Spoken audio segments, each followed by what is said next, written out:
What we do know about Leonardo is that at a young age he was sent to Florence, where he was the apprentice to Verrocchio.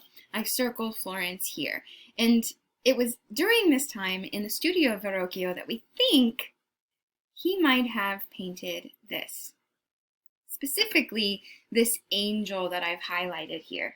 This is a work by Verrocchio, but many art historians also attribute it to his young student, Leonardo da Vinci. It's called The Baptism of Christ. And the reason that many art historians claim this angel here to be the work of Leonardo is because it is very characteristic of Leonardo's style or preference for the modulations of skin tone, the blush of the cheek, the stylization of the hair. It's very similar to what we see in later works by Leonardo after he has graduated or become a master from Verrocchio's workshop.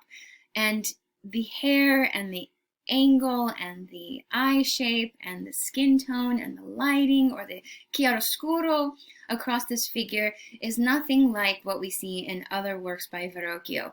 So it's a fun idea to think that this might be a specific angel done by the apprentice Leonardo, but we're not going to be looking at Leonardo's works that he did in Florence. Instead, we're going to be turning our attention to the works he did once he moved to Milan.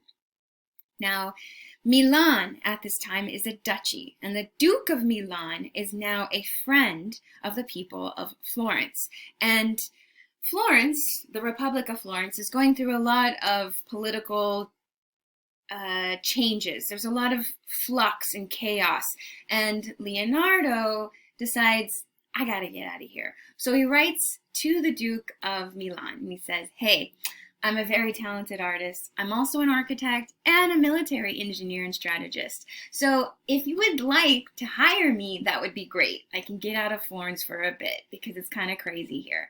The Duke of Milan hires him and he keeps him on staff, meaning that he is going to be kept room and board by the Duke of Milan. And in return, he is expected to provide artworks, designs, drawings, perhaps paint the inside of a room or decorate for a large party for the Duke of Milan. And that's what he does. We're going to be looking at some of the artworks he does while on retainer for the Duke of Milan. But first, I told you that he was a military strategist. These are two sketches from one of his journals in which he designed death machines. This is a man on horseback, and you can see that on top of the horse's saddle is this long two-sided wheeled cart.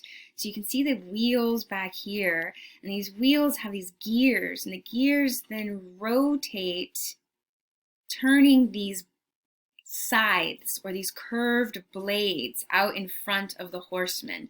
And then there are also these rotating blades on the sides of the wheels and at the back of this monstrous contraption. So do you see what would happen is that if in battle a charioteer were to strap one of these blade machines to his horse, as the horse gallops, the wheels will turn faster and faster, making the gear shift or gear turn faster and faster and make those blades at the front become basically a lawnmower, and it's going to mow down anybody in front of this horse path. It's crazy, right? Okay, the other one is what many historians, military historians, refer to as the earliest tank or armored vehicle. So here it's two different views. You can see the bottom view with these four wheels, and then it has room for one soldier to sit in, and then it's the soldier is going to be completely covered by this wood plank kind of sphere pyramid shape that would then be covered in some kind of flame retardant or flame resistant material, and then the soldier could use this and basically plow right into battle without any kind of fear of being penetrated by weapons. So Yes, we're going to be looking at Leonardo as an artist, but I told you that he also saw himself as a military strategist and military engineer, and so here are some of his pieces.